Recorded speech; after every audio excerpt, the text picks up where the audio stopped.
Je m'appelle Jean-Luc, ben, je gagne mon paradis sur terre, mais j'accueille les camping-cars. Avoir une aire de camping-car, c'est pas de tout repos. Mais quand on est hôte et qu'on reçoit les camping-cars, alors là, mamma mia, si vous saviez. Alors un jour, je reçois un coup de téléphone d'une dame qui me dit: est-ce que vous acceptez les hors-gabarits? Alors je lui dis: oui, sans problème, on en accepte les hors-gabarits. Mais elle me dit: je ne voudrais pas rentrer dans l'air et qu'on ne puisse pas manœuvrer pour ressortir. Je dis: vous inquiétez pas, il y a de la place, sans problème. Donc ils sont arrivés, mais deux camping-cars, j'en avais jamais vu comme ça. Un s'écartait sur le côté, et celui qui s'écartait sur le côté avait le haillon qui se levait et la voiture qui descendait.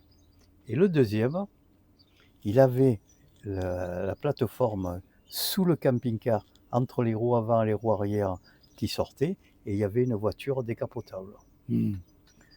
Ils sont restés, ils cherchaient des endroits où ils pouvaient rester pendant une dizaine de jours pour visiter avec la voiture. Et un jour, il y en a un des deux qui vient me voir et qui me dit: tu n'aurais pas une seringue pour enlever de l'huile dans mon moteur? Parce que j'ai trop mis d'huile dans mon moteur, mais j'ose pas faire la vidange, parce que si je fais la vidange, toute l'huile va tomber par terre. Alors il m'a dit si on pouvait glisser un tuyau par la jauge, et avec une seringue, alors je vais dans la remise, je prends ma seringue, je trouve des tuyaux, puis une petite tubulure qui passe dans le truc. Donc j'arrive avec ma seringue et mon truc. Quand j'arrive, le gars, il n'était pas plus grand que moi, hein. Il est monté dans son camping-car, il a mis les vérins, l'avant s'est soulevé, et bien on a travaillé de debout pour enlever l'huile. Je ne sais pas si tu vois.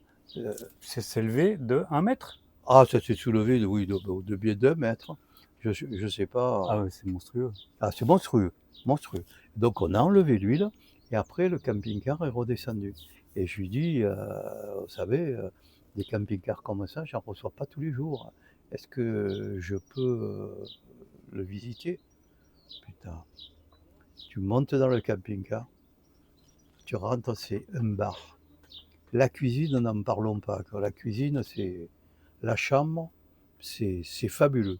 Mais le plus, c'était celui qui avait le haillon qui se soulevait.